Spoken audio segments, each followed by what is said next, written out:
জামায়াতে ইসলামীর ব্যাধিতে ফুল দেয়াও সমস্যা, না দিলেও সমস্যা। তাহলে জামায়াত কি করবে? বাংলাদেশে জাতীয় দিবস যেমন স্বাধীনতা দিবস, বিজয় দিবস, শহীদ দিবসে শহীদদের স্মরণে ফুল অর্পণ একটি রাষ্ট্রীয় রীতি হিসেবে প্রচলিত। এটি সাধারণত সম্মান ও শ্রদ্ধা প্রকাশের সাংস্কৃতিক পদ্ধতি হিসেবে বিবেচিত হয়ে আসছে। কিন্তু এক শ্রেণীর লোক আছে যারা শুধু জামায়াতে ইসলামীর ভুল ধরে জনগণ থেকে বিচ্ছিন্ন করার কাজে ব্যস্ত।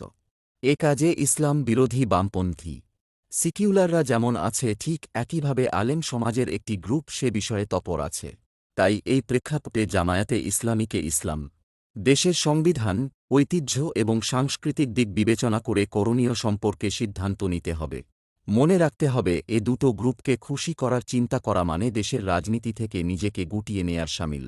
এখন আমরা আসি শহীদদের প্রতি ফুল অর্পণ করা সম্পর্কে ইসলাম কি বলে।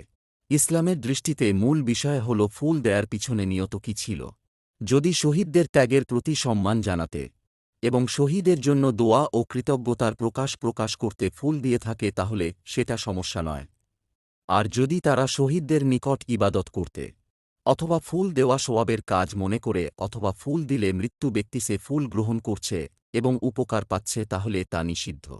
হাদিসে বর্ণিত আছে, রাসূল সাল্লাল্লাহু আলাইহি ওয়াসাল্লাম একবার 2 কবরের ওপর কাঁচা খেজুরের ডাল স্থাপন করেছিলেন, কারণ তিনি ওহীর মাধ্যমে জানতেন তারা আয়াবে আছেন। এটি ছিল বিশেষ পরিস্থিতি এবং এটা সাধারণ নিয়ম নয়। তাই কবরের ওপর ফুল দেওয়া ফরজ বা সুন্নত নয়। ফুল দেওয়া কোনো ইবাদত নয়। এটি যদি কেবল রাষ্ট্রীয় সম্মান ও সামাজিক রীতি হিসেবে করা হয়, তাহলে তা সরাসরি হারাম বলা যায় না। তবে শহীদের জন্য দোয়া করাই সঠিক। পরিশেষে বলতে পারি, শহীদদের প্রতি শ্রদ্ধা জানানো যেহেতু আমাদের রাষ্ট্রের রীতি, তাই এটা না মানলে সরকারি কাজে নিয়োজিত ব্যক্তিদের যেমন প্রশ্নের সম্মুখীন হতে হয়, ঠিক তেমনি মানলেও এক শ্রেণীর লোক বিরোধিতা করে থাকে। তাই শহীদদের স্মরণে ফুল দেয়াকে কেন্দ্র করে বিতর্ক দূর করার জন্য ইসলামের আলোকে রাষ্ট্রীয়ভাবে সিদ্ধান্ত আসা জরুরি, যাতে সুবিধাবাদীরা প্রশ্ন তুলতে না পারে। আল্লাহ হাফিজ।